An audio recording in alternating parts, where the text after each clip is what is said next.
Hey ladies and gentlemen, this is a bit of a different video. I haven't done this for a long time, had to set all of this back up. You can see I'm no longer trapped in a shed. Some nice curtains behind me, but this is a very temporary setup. I will be trapped back in a shed, but a much nicer shed hopefully in the next few weeks. But in the meantime, I do have a little temporary setup just off camera over here. And today we are going to react to a video put up by a good friend, Riley Gunn, over at Opals. I sent him, as soon as I made these diamond resin burrs, made sure to get a set over to him to test out. And this is good because I haven't tested them on Andamuka yet, and he is the Andamuka king. So I'm hoping he has a pretty decent test with them. I know he must like them a little bit because he said he'll stock some in his store. So I've got a big shipment to send his way. So let's hit the play button and see what he thinks. I love my Diamond Pacific 4-pack of Nova points for how they give me a perfect polish every time, but I don't love how expensive they are. Our mate Roy from Roy's Rocks, the YouTube... Yeah, so I will emphasize that point. So those Diamond Pacific Nova points that he's got, because he's in Australia as well, we're stuck paying quite a significant amount of money, which is why I brought in the hard resins. One, because they're so much easier to get. The Nova points are also out of stock all the time, so the price doesn't even matter. But even when you can get them, the price is 2-3 times more. So we'll see how he finds it. Channel is on a one-man mission to find a better, cheaper alternative to the Nova points. He's created these as a first step on that path to getting something that's more affordable. I've got a couple of pieces of Andamuka Rainbow Matrix here in the shop. I'm going to do one with Roy's tips and one with the Nova points. Can I have a quick look at those? I just want to see what kind it is. Andamuka Rainbow Matrix here in the shop. It's a little bit tough to tell, but they look like they could be fairly hard pieces. I'm going to do one with Roy's tips and one with the Nova points and see if there's any difference. Roy's tips give us a comparable way to get the same finish on a stone. Well, then we're going to start carrying them in the shop for you guys. All right, before we get started with the Nova tips, I'm just going to take my diamond center. I gotta say, it does make me really happy to see that Riley's getting the carving tools out. He doesn't do it too often, but I do like to see when other people pick up the odd Dremel. I don't know what he's actually using. That handpiece, is probably got a Fordham or something. Tips, and make sure that we've got a really good starting point for both of these guys. Now we start with the old school Novas. All right, we're going to start out with the... So I don't know if he stopped where he did, because that was a red... I mean, it's strange, because here he's hitting it with the blue, and then in the next shot, he's kind of hitting it with the... So it's a blue there, blue sintered diamond, and then there it's got a red sintered diamond. I don't know if he goes up to a yellow, like 600 grit. I would always say go all the way up to the yellow 600 grit before switching over to the Novas or to my hard resin burrs. But it's video editing, so I might have chopped it out. Now we start with the old school Novas. All right, we're going to start out with the Nova Black, which is a 280. What is that old school homemade jig? I don't think I've ever seen anything quite like that. This is the pretty standard one. It's either all metal, or in most modern cases, you'll just get like the little plastic.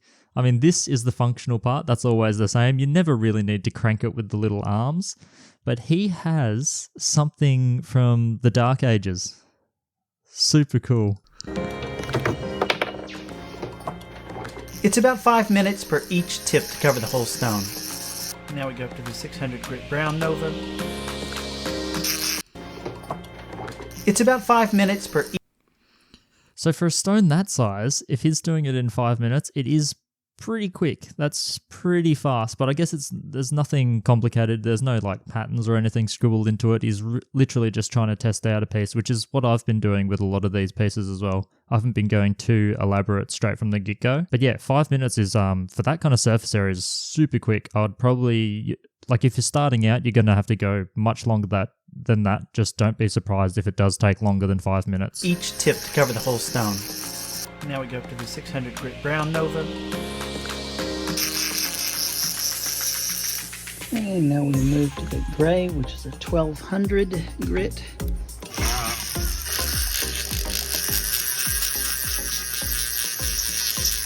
Let's see in the sheet, your rose, your 3000 better.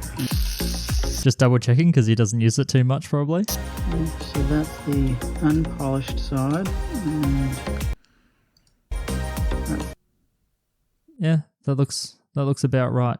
So you can see all this pitting, you're not going to get a polish in that. You're just looking at that overall top surface. I'm guessing this is a non-stabilized stone then. It's got no coating on it at all.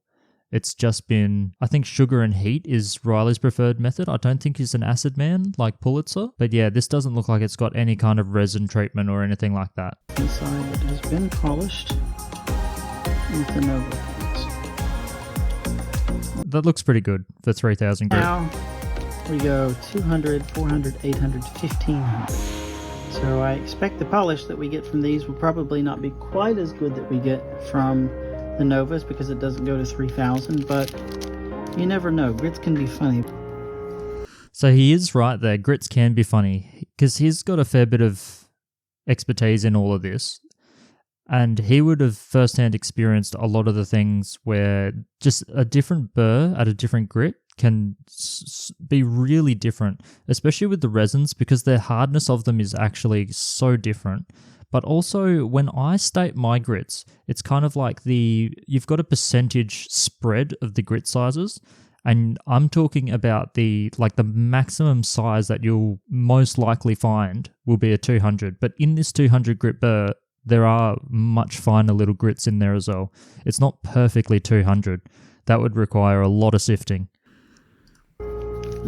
First thing I noticed that the size is quite a bit bigger. I mean, I know the size of the shank is bigger. The size of the head is also huge. You can check out my video on that one where I compare them side by side, or you can just wait for a shot in this video where he has them side by side. Nova sizes maybe is closer to that. For the Roy's version, we're going to use this little guy.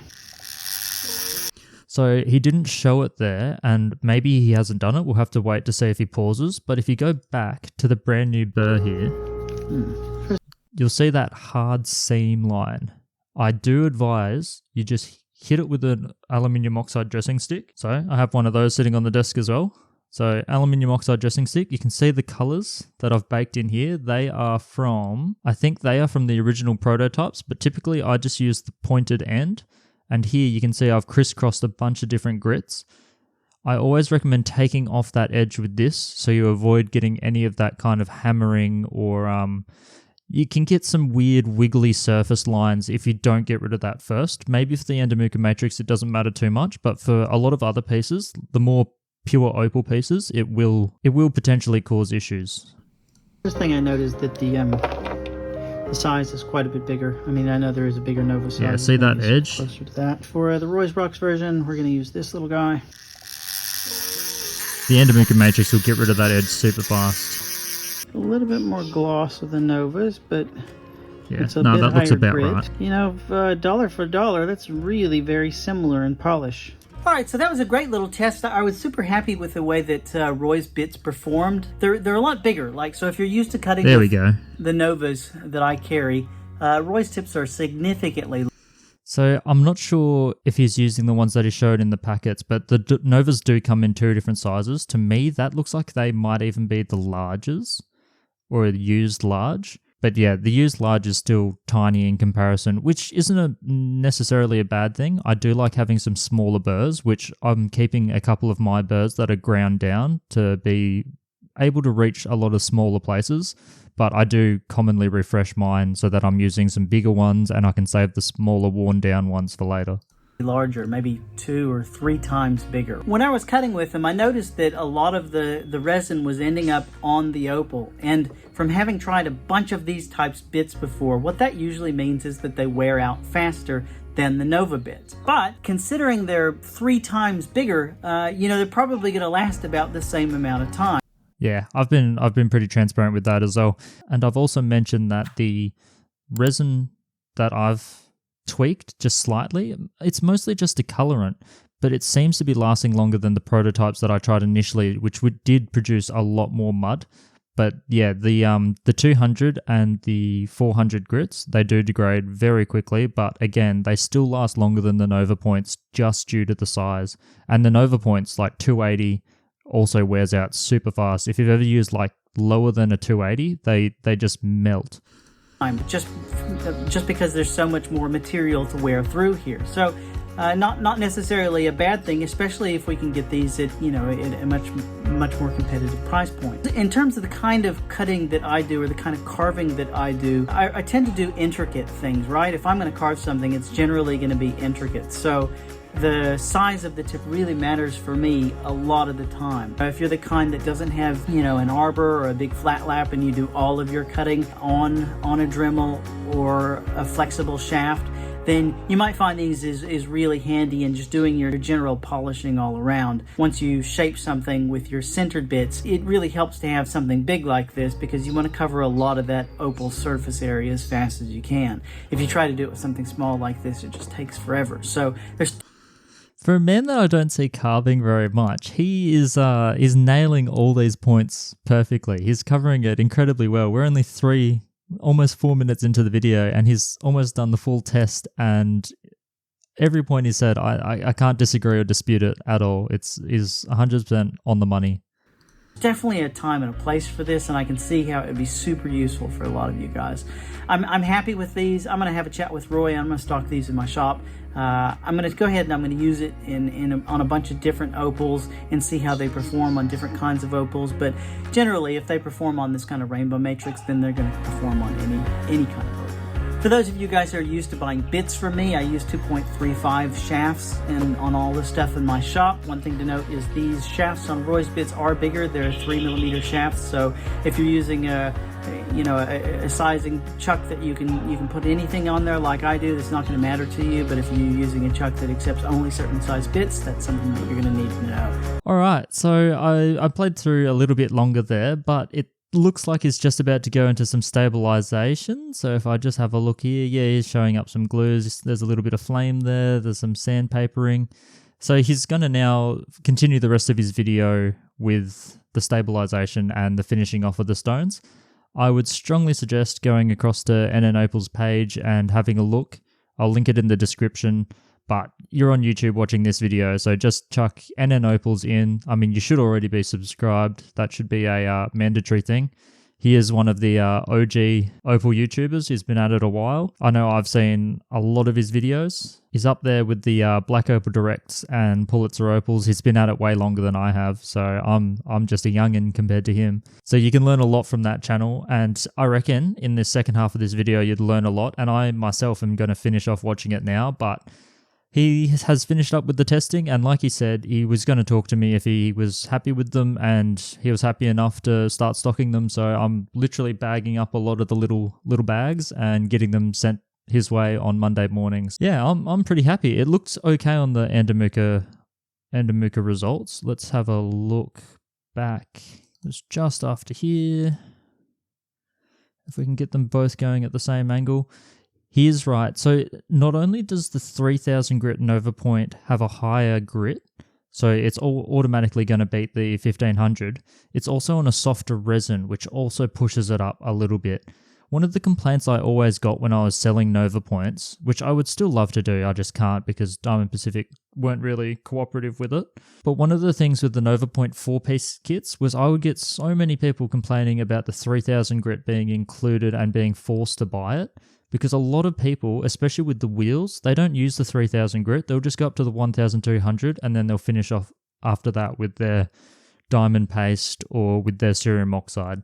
Sometimes aluminium oxide. I prefer aluminium oxide on Matrix Opal actually. But that was a complaint I got all the time. So in my case, I did test a 3000 grit burr and it wasn't great, which is why I haven't included it yet, but I am still working on the 3000 up to 50,000. I'm actually going to personally make 100,000 just out of a bit of an experiment, just a bit of fun because I don't know, I've got some time and I like playing around with stuff like that. That one I probably won't commercialize, but everything up to 50,000 is still in the works. In fact, I don't think I'm far off. I just want to do a couple other tweaks and tests. It's just that the hard resin for the higher grits, it's just not as effective. I think the grit needs a softer backing just like the 3000 Nova. I think the 3000 hard resin burr was a little bit too rough. And I recently explained this in a video as to why the resins act so different and why sintered diamonds act so differently to electroplated. It all comes down to that hardness of the backing. Like if you think about garden rakes, that's still the best example I can come up with. If you're using garden rakes, it's very different whether the garden rake is made out of wicker or whether it's made out of metal or bamboo. If you start scraping the ground with that, it has a completely different action, even if the length and the thickness of the little spiky tines are all the same. It's that material backing, the force that it can apply, it makes so much difference. You don't really realize it until you've tested as many burrs and grits and everything as I have. So yeah, work in progress. Like you said, you'll be able to get these 4-piece packs at least, either on my store or through Opal auctions if you're there picking up some good steals. Riley, his store, he pumps through material. He has thousands of listings, and sometimes the no reserve auctions, you can literally just rob him. I don't advise robbing him. He's a great man, so I would be kind to him. And some of the good stuff, it's very competitive auctions. So good luck. I thought I might as well just bring it up now. I'm on the computer and I'm recording. So Opal auctions. So just opalauctions.com. Or just type in Opal auctions, it'll come up straight away. And the store you're looking for is 53 Frogs. I can include this in the description below. You can always look at my old videos where I've bought stuff from him and unboxed it on the channel and worked on it. I mean, he's got a bunch of stuff. He doesn't just do stones and doesn't just do my set of burrs. He does sintered diamonds, all that kind of stuff. So I've got that one just off to the side here on my desk as well. I actually just used it to cut my dog's nails. If you shine the light through, you can use the X-ray vision for rocks, and you can also use it for making sure you don't cut your dog's nails too far. Fun fact. But yeah, you can see here he's got a bunch of stuff. I don't think there's any fields that he doesn't actually really sell if you look over here. And again, he's just a super cool dude. More than happy to help people if you're on Facebook or something as well. I try to be a lot like Riley, and I've got a lot to learn from him because he pumps through this store and has thousands of sales every year. I mean, look at the feedback. That's 100,000. That's 100,000 feedback with a perfect rating, and I'm not even surprised. So yeah, I'm happy to help him out, and he's been very kind to me over the years, so I'm more than happy to give him mates rates, and yeah, he can offer these and make a bit of money on them himself as well. So the more options, the better. There are some other alternatives out there that I'm going to test out, even though I've got these ones already made, because I think any competition is good competition. I don't even really see it as competition. I see it just as alternatives. We should all have alternatives. If there were just 3 brands of cars out there, we'd be in a lot of trouble. So just having Nova points was not good in the first place, even if they were easy to get and more affordable. So yeah, hopefully that was of interest. I found it interesting. I'm going to go back and I'm going to finish off this video because I want to see how he does do the stabilization. I mean, I can see here the super fast thin star bond, so that's a CA glue. It'll be interesting to see what his thoughts are on all these glues that he's got, because I'm sure he has tested just as much as me, if not more. We've actually talked about this when I started my stabilization series. So he had a few ideas that he couldn't test, but I've got a lot more science gear, so I can test some of those more complicated ones. I'm hoping he does a fairly quick and simple method. As soon as I see fire, I'm guessing he's just dopping at that stage. Yeah, just dopping. He's a dopping wax man, even though he's got his UV resin dops as well. Maybe for this case, he prefers the wax. He's a traditional cutter. But yeah, I'm going to wrap this one up and continue watching this video because I just want to see what he does. Catch you later, guys. I will, watch this and go to bed. Good luck and have fun with your carvings. See ya.